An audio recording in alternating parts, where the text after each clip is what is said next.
5 ലക്ഷം രൂപ ഒളിപ്പിച്ചു വെച്ച ശേഷം ഒളിപ്പിച്ച സ്ഥലം തന്നെ മറന്നുപോയിരിക്കുകയാണ് ഈ കർഷകന്.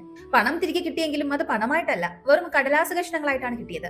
രാജസ്ഥാനിൽ നിന്നുള്ള മങ്കിലാൽ മേഘ്വാൽ എന്ന കർഷകന്റെ കഥയാണിത്. ഒരു പ്ലോട്ട് വിറ്റ വകയിലാണ് ഇദ്ദേഹത്തിന് 5 ലക്ഷം രൂപ ലഭിച്ചത്.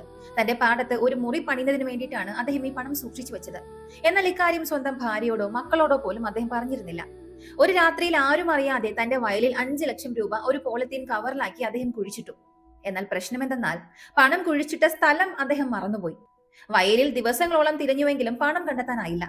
തുടർന്ന് വീട്ടിൽ വിവരമറിയിക്കുകയും ഭാര്യയും മക്കളും ചേർന്ന് തിരച്ചിൽ നടത്തുകയും ചെയ്തെങ്കിലും പണം കിട്ടിയില്ല.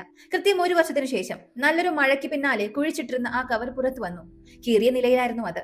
തുറന്നു നോക്കിയപ്പോൾ 500 രൂപയുടെ നോട്ടുകളെല്ലാം ചിതൽ തിന്ന് തികച്ചും മോശമായ അവസ്ഥയിലായിരുന്നു. കേടുപാടുകൾ സംഭവിച്ച ഈ നോട്ടുകളുമായി അവർ ബാങ്കിനെ സമീപിച്ചെങ്കിലും അധികൃതർ അത് സ്വീകരിക്കാൻ തയ്യാറായില്ല. നോട്ട് മാറ്റിക്കിട്ടാനായി ജയ്പൂർ ബ്രാഞ്ചിലേക്ക് കൊണ്ടുപോകാനാണ് ബാങ്കുകാർ നിർദ്ദേശിച്ചത്. മങ്കിലാൽ നിരക്ഷരനാണ്.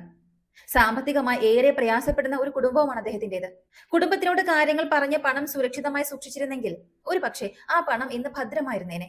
സുരക്ഷിതം എന്ന് കരുതി മണ്ണിൽ കുഴിച്ചിട്ട് ഒടുവിൽ ആ പണം മണ്ണോട് മണ്ണടിയുകയാണ് ഉണ്ടായത്. ഇതിനെക്കുറിച്ച് നിങ്ങൾക്ക് എന്താണ് തോന്നുന്നത്?